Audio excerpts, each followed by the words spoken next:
semuanya, saya Putri Mayora Sihotang dengan NPM 20310016, mahasiswi Universitas Budi Dharma Medan, Fakultas Ekonomi dan Bisnis, Program Studi Manajemen Retail. Pada video kali ini, saya akan membahas tentang proses-proses apa saja yang terdapat dalam bisnis supply chain management. Simak sampai akhir ya. Ada 8 proses dalam bisnis supply chain management, di mana nanti dari proses yang pertama hingga proses yang terakhir itu saling berhubungan atau saling berkaitan satu sama lain.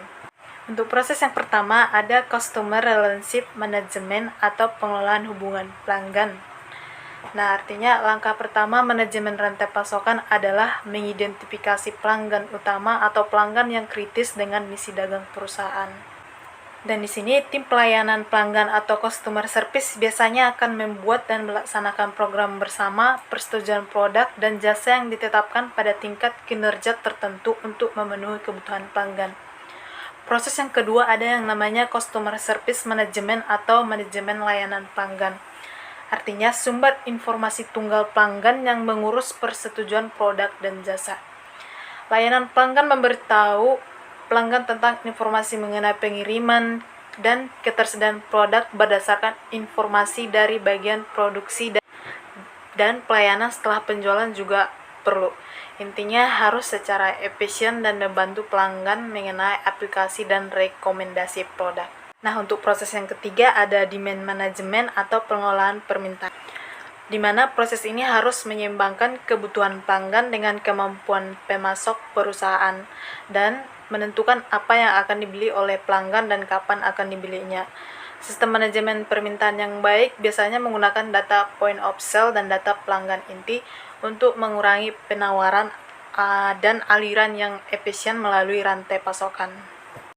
Nah, untuk proses yang keempat ada Customer Demand Fulfillment atau pemenuhan permintaan pelanggan. Proses penyelesaian pesanan ini secara efektif memerlukan integrasi rencana kerja antara produk, distribusi, dan transportasi. Hubungan dengan rekan kerja yakni antara anggota rantai suplai primer dan anggota sekunder diperlukan untuk memenuhi kebutuhan pelanggan dan mengurangi total biaya yang dikirim ke pelanggan. Untuk proses yang kelima ada Manufacturing Full Management atau manufaktur manajemen penuh. Biasanya, perusahaan memproduksi barang lalu dibawa ke bagian distribusi berdasarkan ramalan historical, artinya data penjualan sebelumnya. Produk yang dihasilkan memenuhi jadwal produksi. Seringkali produk yang salah menyebabkan persediaan yang tidak perlu, meningkatkan biaya penanganan atau penyimpanan, dan menyebabkan terlambatnya pengiriman produk. Dengan manajemen rantai pasok produk yang dihasilkan berdasarkan kebutuhan pelanggan, jadi, barang yang diproduksi harus fleksibel dengan kebutuhan pasar.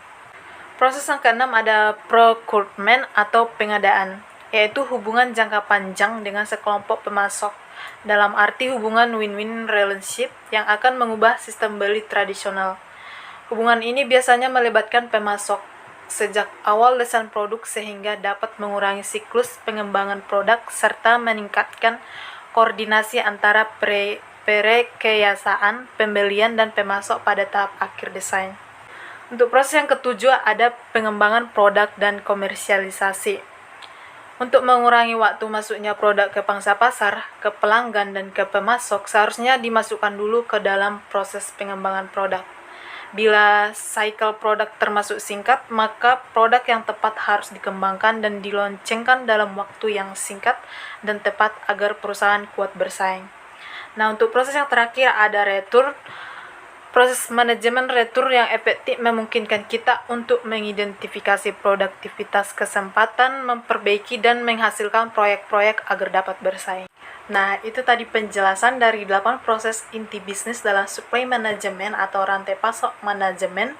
Semoga bermanfaat dan terima kasih telah menonton.